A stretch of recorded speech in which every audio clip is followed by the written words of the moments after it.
Ciao, welcome back to Geriatric Alpha Runt Productions, and I have a special guest today, someone that I met through Jui Jitsu, Marty Khait. How are you today, my friend? Very good. Glad to be here. Thanks for inviting me. You got it. You got it. I've been looking forward to having this conversation for quite a while. I got a lot of really exciting subjects to talk about. As normal, we're going to split this up into 15 to 30 minute intervals, and that way if you're not interested in one of the subject matters that we're talking about, then you can just simply fast forward on to the other one. If you like what we're sharing with you today, go ahead and like, subscribe, and even share the content, because that's going to help this station to grow. And I'm trying to get this across YouTube and TikTok, Instagram. All the young kids are helping me to promote this the right way, so hopefully it's going to get some eyes. And today we're going to talk about the first subject being cigars. Marty wanted to smoke some cigars today, so we decided to move the podcast outdoors on this beautiful day. And it's a beautiful day in Austin. It sure is. And I have a hard time having good conversations without a cigar. So I appreciate you accommodating me. Just before we started recording, I was making a claim that cigar smoking is healthy. Which was interesting. So I'll continue with that. I'm sure people would love to hear that. Again, I'll repeat. So the number one killer of men our age, stress-related diseases. So if we were to address that, realistically, you're a hard charger, you're, A-type guy. For sure. You're not going to work less, right? You're probably sleeping as much as you want to sleep. You're not going to sleep more. So if you wanted to address that, you'd probably go to some sort of, maybe a mindfulness coach, something like that. God forbid a therapist. But they would say to you, hey, you should maybe think about the first kind of exercise is rhythmic breathing, right? So they would say box breathing, breathe in for 4, breathe out for 4, And again, I don't wear kind of the wearable whoop straps or anything, but guys that do, they'll self-report. If you think about what happens when you're actually smoking a cigar, you are rhythmically breathing. You're paying attention to your breath. You're holding your breath. You're exhaling at a certain pace. You're usually dialoguing with a friend, right? You can't rush this, so you're kind of slowed down. You're in a present state. And guys that wear these sort of wearable stuff, they'll self-report the next day after smoking a cigar, their sleep score is exceptional. Whereas the alternative, if you were to have a cocktail, a drink, plummets. So I would make the claim that yes, perhaps there is a tiny bit of carcinogenic whatever from the smoke, maybe, perhaps, although that's disputed. But the benefits far more, outweigh whatever little health issues might arise from the cigars. Well, I can tell you that what I like about... Well, see, I got so many questions now. It's like the real questions. Are you inhaling? No, absolutely not. Okay, so with a cigar... Okay, so I'll give you the best coaching cue. You're not supposed to. No. The best coaching cue that I've heard is, imagine you had a cup of water with a straw. Okay, and you use the straw to suck up the water into your mouth, but you'd still be able to breathe. If you kept the water in your mouth, you'd still be able to breathe through your nose. Right. So that's what you do with a cigar smoke. So you'd breathe in, inhale through into your mouth, but you keep it there. Keep it in your mouth. And then to whatever extent you want that nicotine to kind of absorb, you might want to keep it in your mouth for half a second or a second and then exhale it. But it doesn't go past your throat. So it's not going into your lungs. Interesting. In fact, I've been smoking probably 1, maybe 2 cigars a day for the last 6 years. I don't know. And to this day, if I even have the slightest bit of cigar smoke go into my nostrils and actually down my throat, I'm coughing like a motherfucker. You know what I mean? So you'll know if you're inhaling it, it's not going to feel good. So taste, though, must matter a lot then. If you're not inhaling it and you're just keeping it in your mouth, there's got to be 100%. A lot of, so many different types of cigars, different areas it's coming from. Obviously, the big thing that even a novice like me would know is Cuban cigars. And are Cuban cigars actually good, or is it just because of the fact you can't get them that makes them... I think the scarcity is, definitely adds to the mystique. To this day, I don't know that I've ever actually had a real Cuban. I think I've been sold a Cuban a few times. I've been gifted a Cuban a few times by certain folks, but unless you're absolutely certain of the chain of custody, you don't know if you've really had one. And I know, guys that really smoke cigars, for them, it's like, yeah, they're incredible. They're great.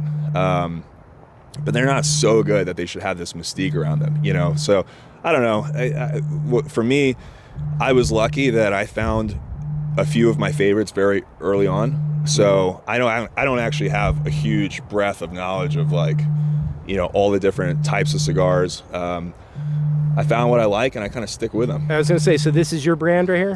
This is one that I like. I would call this my daily. So this is A Girl with No Name by Drew Estate.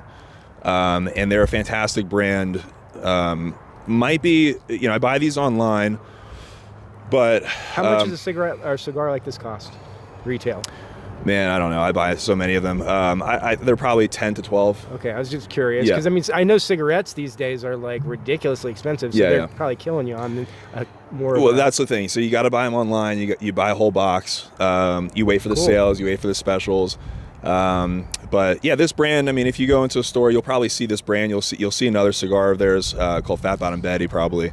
But this is a great thing. The unique quality about this one is it's actually got a sweet wrapper. Which the sort of hardcore cigar guys would poo-poo against. I mean, it's kind of like ghetto. It's like a Black and Mild almost. Okay. But after you've had this, and then Notice you go... that I wanted to open it after you said that, because I'm like, oh, good. So if I suck on it, it's going to taste it sweet. immediately. Yeah. It's got a sugar coat. I'm getting over an illness, folks, so I'm not going to try and smoke. We're not sharing a cigar. Yeah. But I mean, it's like... You taste that, right? Yeah. I just like it reminds me. It's a very familiar taste of cigar. And I have a sweet tooth, so once you have that, and you kind of have that flavor profile in your mouth. It's fun to hold. You're when you kind of move on to a normal cigar, you kind of feel like you're missing something. So that's me. And again, I mean, cigars it's kind of like wine. I mean, you can go down an endless rabbit hole, which I don't really find necessary. You find something that you like and you just enjoy it. So like as a lesson to like smoker, do you keep it in your teeth because you want to keep this area dry and not have it be all wet, or is it just like... I don't know that you keep it in your teeth. No, you don't. Okay. Yeah, you keep it between your lips. Oh, okay. For some reason I thought you were supposed to take it. Whatever works, man. Yeah. That's the thing. You've smoked them more than me, so... Yeah, I don't like this sort of the right way, the wrong way. It's a cigar, man. It shouldn't be so pretentious. It's one of these kind of... All the best things in life are fermented, right? Which means it takes a little while to kind of get it right, but you sit with it, like cheeses, wine, cigars, bourbon, whatever.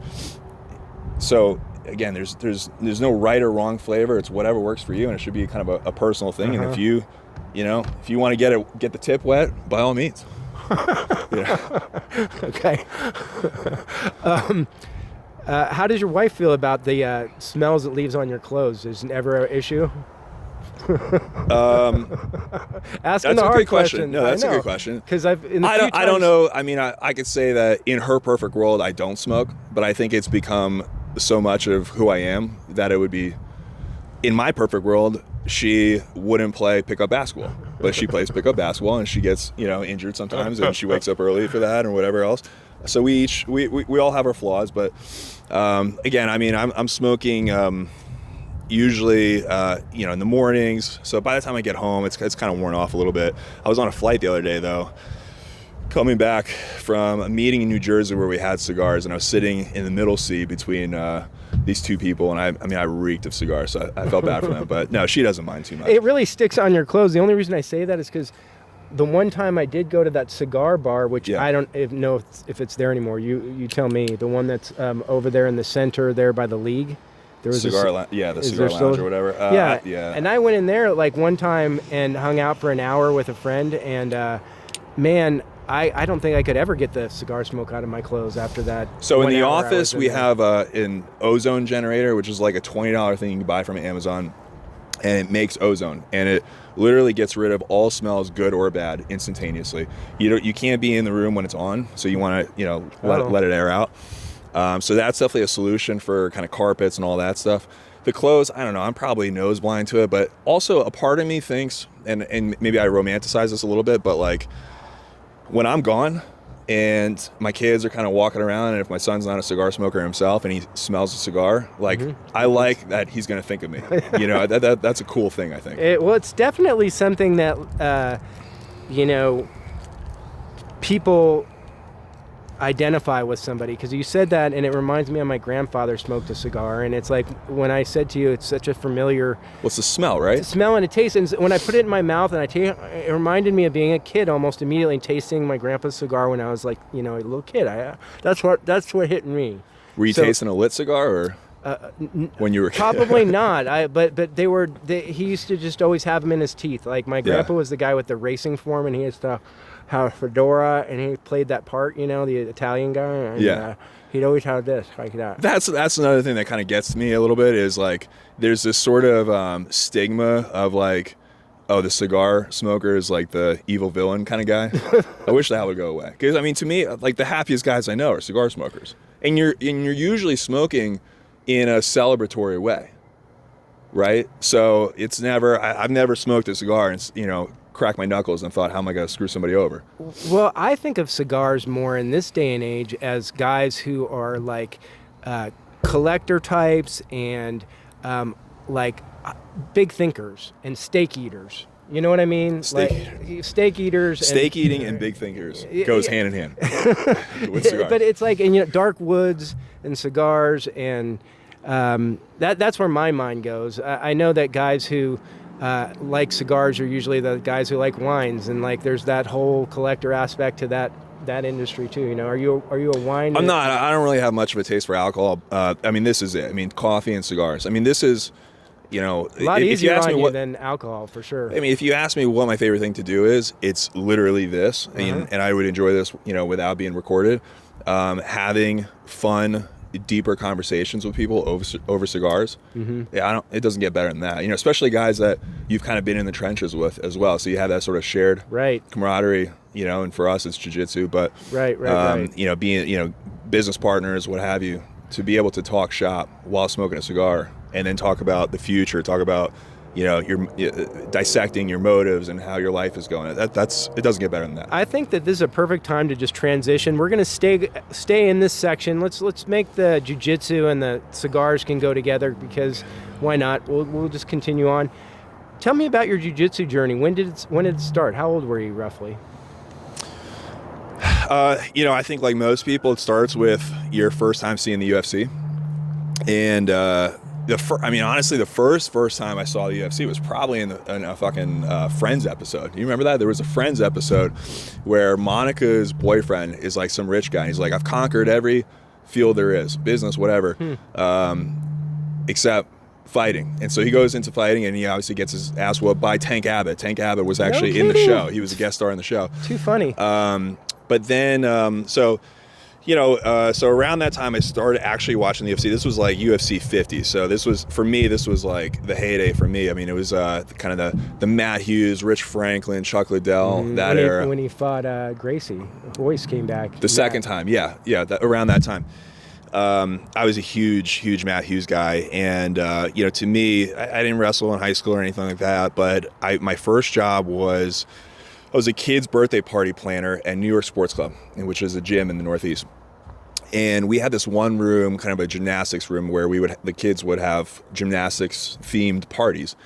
And me and a bunch of buddies from the lacrosse team, we worked there, and we would go and grab gloves from the boxing studio, and we go in the back in the gymnastics room, and we would just have a fight club. And a lot of the guys, you know, at that time we were watching like street fight videos. I was watching a little bit of UFC, and so just through like the Joe Rogan commentary, I would learn a little bit of jiu-jitsu, right? And I was killing them all just with like super basic stuff that like at this point doesn't work because literally everybody knows it, right? So that was my first exposure to kind of, you know, wrestling and jiu-jitsu. Then I went, you know, to college, and I was a rower in college. I redshirted 1 year, and I practiced a little bit to stay fit. I spent some time with the wrestling team, and man, those guys, they ragdolled me. I mean, you're talking like, I was probably 250 in college as a rower. And Marty's a tall guy, in case people can't tell out there. Yeah, I'm about 300 now. But I mean, I had 150-pound guys just tossing me across the room. It was insane. And so at that time in college, when I can get away, there was this gym there, like Philly Fight Factory or whatever. So I took a couple classes there. Once I graduated, eventually I found myself in Long Beach, New York, and there was a guy there that opened a jiu-jitsu gym. It was the first jiu-jitsu gym in Long Beach. And he was in a Kenny Florian lineage. Okay. Really good guy, Marvin Lee. So he was my first jiu-jitsu instructor. I was only there for maybe 8 months before we moved out of Long Beach, but great sort of first introduction. And then we moved to Austin. Were you training in a gi wearing a white belt? No, actually, I only did the no-gi classes. Okay. No rhyme or reason, just, for whatever reason. I think that's just how my schedule worked out. I think, there probably was a reason. I was partial to MMA, so I just kind of didn't want to do the gi thing. So anyway, we ended up in Austin. Around that time, this is like 2015, 10th Planet Austin opens. Okay. And so I was one of the OG guys there. I was probably, probably joined there maybe 6 months into them opening. And Curtis Embroff, he was, the head coach there. Incredible coach. And he got me to blue belt fast. And 10th Planet is an incredible system, in my opinion, to get to blue belt. They have this way, these warm-up flows where you are repping these sequences that, in my mind, they're almost like choreographed dances. And so you walk out of your first class knowing a sequence, this flow of like 10 moves, both offense and defense. Look, you're not going to be incredible at it, but you come out of there feeling like you accomplished something. Whereas I think in more of a traditional school, your first day of class, from my experience, you're probably going to do 30, 40 reps of one or two moves, right? And then you'll do some partial training, and then you'll do a couple sparring sessions. You walk out of there feeling like you got your ass kicked, right? And for a lot of people, that's a feeling that they don't want to have again, so they don't come back. For some people like us, for some reason we like that feeling, so we do come back. But the 10th Planet system, I was there for probably a year and a half, got my blue belt, learned a ton. I was kind of firing on all cylinders. I actually competed. I did one tournament as a white belt and did well there. But then, like many blue belts, life gets in the way, and I stepped away from it for a while. And then when my kids turned 3, we put them into jiu-jitsu. That was sort of a non-negotiable. I mean, I always had that as a plan. And once they started doing it again, I got, kind of an itch for it again. So I went to the school that they go to and took a couple classes there. It was fine, the good guys, but just, didn't kind of click enough for me to want to sign up. And funny enough, Victor's now wife, Alex, was my kid's school teacher at the time. Wow. And one day she slipped us a note in the lunchbox. She said, "Hey, I'm happy to babysit anytime you guys need a babysitter." So one day we had her babysit, and as she was leaving, she mentioned to us, she asked me, she's like, "Hey, I heard you do jiu-jitsu." And I was like, yeah, I mean, I used to. And she said, well, my boyfriend just opened a school, boyfriend at the time, and it's only like a mile from your house, and he's a big dude, and he's looking for more big dudes. What a coincidence. And I was like, oh yeah, like, I've seen them all. Show me your boyfriend. Who the fuck is he? Pulls up her phone. He's like, "This is my boyfriend, Victor Hugo." I was like, oh, okay. So that's all I needed to see. So I came in, and sure enough, they got me, for that 1 year. And so we've been at Six Blades now for, I want to say for me, 2.5 years or so. So yeah, overall been on and off since about 2013, 2014, something like that. And you're obviously wearing a brown belt now. Yeah, brown belt. Recently promoted brown belt. And how's that morning class? I know Marty's part of the morning crew, which is, again, I'm not going to well, I guess I am if I'm going to say it, but the morning crew is all the big boys go to the morning crew. So, I mean, how do you feel about that? The other classes wish they can go to the morning class. See, everybody's got pride about their class. I know that I don't want to go to the morning class because it's like I feel like a child. It's like there's nothing quite like rolling with Marty or Victor or somebody who's there's something called letting someone work, and then there's just babying someone, and it's humbling enough to be submitted by younger or smaller people, never mind constantly just being sat up and burped like a child. I don't know. Yeah, I mean, I don't know that anybody does that, but I think to me, and I've always felt this way, even when I was just kind of going a lifetime, there was something different about guys that work out in the mornings. And so, I would wake up and kind of go to a 6 a.m. lift at Lifetime before sort of this new jiu-jitsu life. And the kind of guys that were already in the showers by 6:30, right? And doing their hair, putting gel in their hair, getting their clothes on for work. They were just a different kind of guy than the people that I would see at the gym at noon or 11 or whatever. Right, Not to disparage the noon class, but that's my class, by the way. There's just something about it, but you know what I mean, right? They call it the CEO class. Yeah. It's all the guys who can afford to take off for an hour, but there's also the Yuri and Jason Sr. and the rest are in there. And then there's also a lot of women, which is nice. I actually like rolling, especially Joe Sanchez, who's a brown belt, because her skill is so high, and yet she's not able to overpower me. So I really actually enjoy rolling with her. But for sure, the morning crew is the savage hour for sure. Yeah, it's also one of those things, jiu-jitsu as a whole, the class is only, 45, 50 minutes, whatever it is. Mm-hmm. But then you have to do the obligatory hang out and talk afterwards, which is one of the best part of my day. So you're hanging out there all sweaty talking for 20 minutes. Then you got to shower, right? So all in, you're talking about an hour and a half, maybe 2 hour experience. I just can't do that in the middle of the day. So I like to get that out of the way, not in the sense that I want to get it over with, but maybe a little bit. For sure. And, just kind of get on with my day. But, man, there's nothing better than getting that class done and knowing you got that in the bag for the day. Absolutely. I would actually dread. I mean, I actually can't imagine going to a lunch class. At 11 o'clock, I would dread it. I don't know what you would eat before. Like, how do you handle breakfast? I don't know how you do any of that stuff. But I got to be honest with you. That mentality is exactly what goes into the 6:30 class. God forbid I miss my noon class because I do get busy. I get caught up at work. The idea that I have to leave my house after 6 o'clock, especially now that it's dark and cold, is impossible. It's not something that's even a possibility. Oh, the nighttime class? Yeah, because I don't know. That to me is a different world. It's impossible. That's so for teenagers. If I don't make that afternoon class, I'm basically not going to go. And you know what? For sure, it does. At some point, I'm start racing. Like I need to get this done before this. But the one thing I will say about it is when I get there, I'm able to put the phone away, and for that hour, it's like I'm at least forget. Sometimes I going back and doing emails in my head, but it's a really beautiful thing to be able to get that break and actually put your phone away, because the rest of the phone is always my phone is on me now. It's mm-hmm. like I can never get away from the phone. So.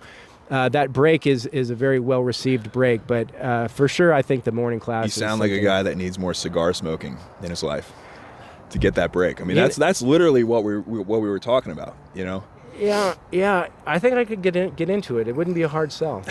I'm not afraid of smoking. Smoking is I don't know if I've ever shared this with you before. If you ever watched my any of my other podcasts, but I've been sober for going on 25 years now. So drinking was socializing and doing that kind of stuff was something that I always wish that I could have done in moderation. But the idea of smoking a cigar and getting into something that is like a quote unquote adult classy hobby, it interests me. I would be lying if I said I didn't think it's a little cool. I'm enjoying sitting here right now, just having it in my mouth and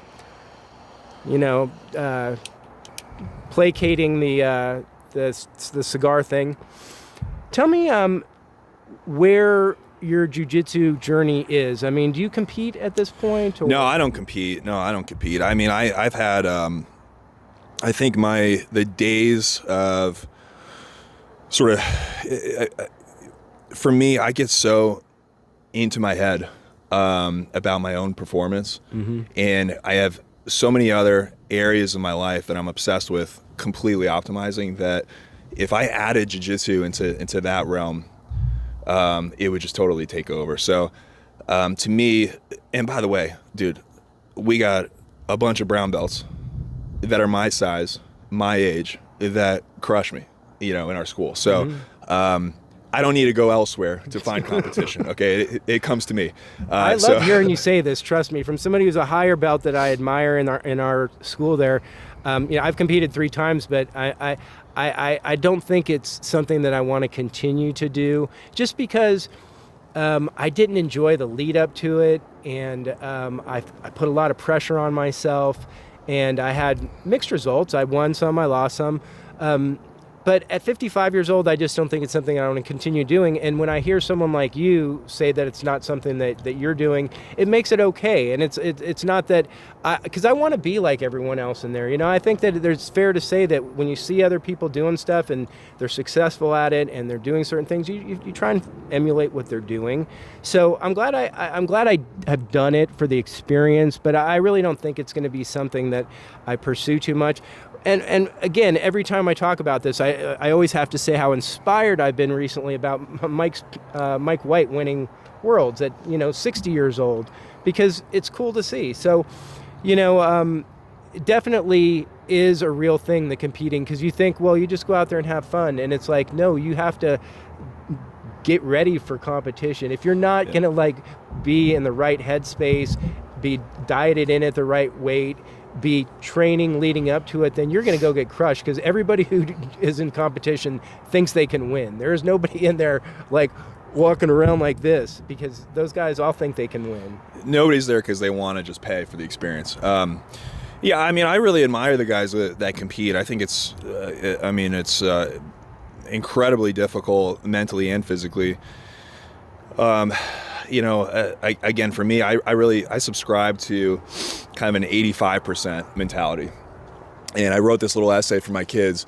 I think if you kind of use a car as an analogy, and if 90% is red line, if everything you do in life is sort of just under 85%, nothing's going to break. The car's going to keep going. You take it, and so if I was to go and do sort of the competitive circuit, I'd have to go into the red line. Right.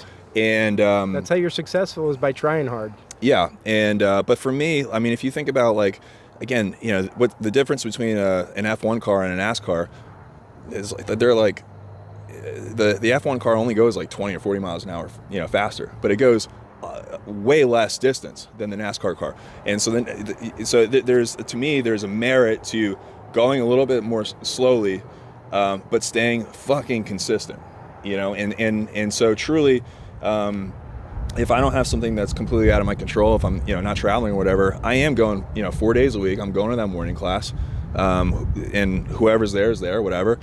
But to me, getting sort of that Kaizen, that sort of incrementally better each day, that's my jiu-jitsu journey. That's all that matters. I will get better. I will get, Steve and Victor are going to give me my black belt. I'm going to be there for the long run. And when I get the black belt, I'm going to feel like I accomplished something for about an hour. And then I'll just start judging myself against all the other black belts, and I'll feel like a, Jamoke again. But I think, that's a good word. I know that word. But no, I think staying under that, and I the same thing to me, I apply that to all aspects of my life. So, fitness, diet, sleep, relationships. If you kind of stay in that 85%, but you stay consistent, there's no telling where your life's going to be, as long as you don't have these setbacks of injuries. And because you see this all the time, it's and I know it's sort of blasphemous to say, to go against the hey, leave it all out on the mat kind of thing. But again, I'll equate the two to sort of the barbell therapy. Guys that are maxing out every time they lift, they're going to get hurt. And they just are. And maybe you could say that's sort of a weak mentality, not to desire to do that, but I am hitting PRs without doing that. And I'm staying injury free. I'm able to stay more consistent. I'm missing less days. My output also is more, and effort and intensity is more consistent. I don't have like 25% days. I don't have 50% days. Every day is an 85% day. Right. And with that, if you stay on the path long enough, I mean, you can get whatever you want. Literally anything you want in any realm. And tap early, tap often. Do you have any opinions on that? I mean, has that saved you? Do you, we all have egos. Yeah, depends on what belt the guy has. Exactly. Depends on who it is. With Emilio and Shanji, I'm tapping fucking often. Right. Yeah, because they telegraph it too. I mean, on purpose. I'm not saying that I read them better than what they're doing, but they want you to work, and I'm totally in a tap off and kind of mentality. Absolutely. Well, yeah, I think that I've gotten hurt plenty too, but I mean, I at my age, there's no ego. I mean, I will tap to a girl. I'll tap to a 15-year-old. I just don't. I want to be able to wipe my ass tomorrow. You know what I mean? And sometimes it feels good to let somebody else like get a win in. It's like it's easier for me to do, I guess, than other people to let somebody else have one, especially when you're with a girl. I mean, it's just like you're supposed to let them, work. So it's just maybe for someone like me, you're not really in a position all the time where you're letting people work because you're so busy getting your butt trounced all the time. Anything else on jiu-jitsu? I mean, obviously the health aspects of jiu-jitsu have been really important to me. I at 50 years old, I had, for some reason, really started to prioritize my career, and my family was taking a lot of time, whereas I had spent my whole life being super fitness conscious. I really, for some reason, hit the number 50 and said, okay, I'm not going to focus as much priority on this thing. And from about 50 to 51 and a half or 2, I let myself go. I got up to like 190 pounds and I wasn't lifting. And I mean, it was like really a change, a noticeable change. And stumbled into Six Blades and brought my son in because I wanted him to do jiu-jitsu, and then quickly saw the other dads were doing it. And I'm like, well, I can't sit my fat ass here on this bench any longer. Yeah. And it finally got off and started doing it. And literally, Marty, one of the best things I've done in my life. And I mean, there's been several things throughout my life that I've done. And it's been like an epiphany, a change in my life. It's an obsession in a good way. It takes up a lot of my time. And then, of course, the friendships that I've developed, and then the physical aspects. So, I mean, I can't preach enough good things about jiu-jitsu from my story and my side. Jiu-jitsu is foundational for a man to be a complete man. I mean, you need to have some sort of combat sport under your belt. Right. You could say every man needs to have some level of striking as well. Mm-hmm. But jiu-jitsu is something that you really could do on a very consistent basis for a very long time. But again, foundational. We brush our teeth, we shower, you lift weights. I mean, I don't understand guys that don't fucking lift weights at all. This makes zero fucking sense to me. The muscle is armor. You need that. And by the way, the older you get, the harder it is to put on. So get as much of it as you can early on.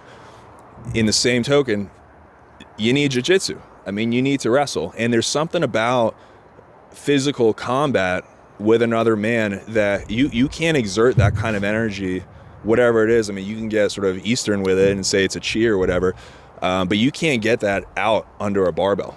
You just can't. You can't get it out doing cardio. You need to have your fucking hands on some other dude, and there's something about, I mean, we've all experienced this where, man, you have a good day of jiu-jitsu, that's you're floating on air the rest of the day. You feel like a fucking man. Right. You know what I mean? And you submitted somebody you didn't think you could, or you swept somebody, you reversed something.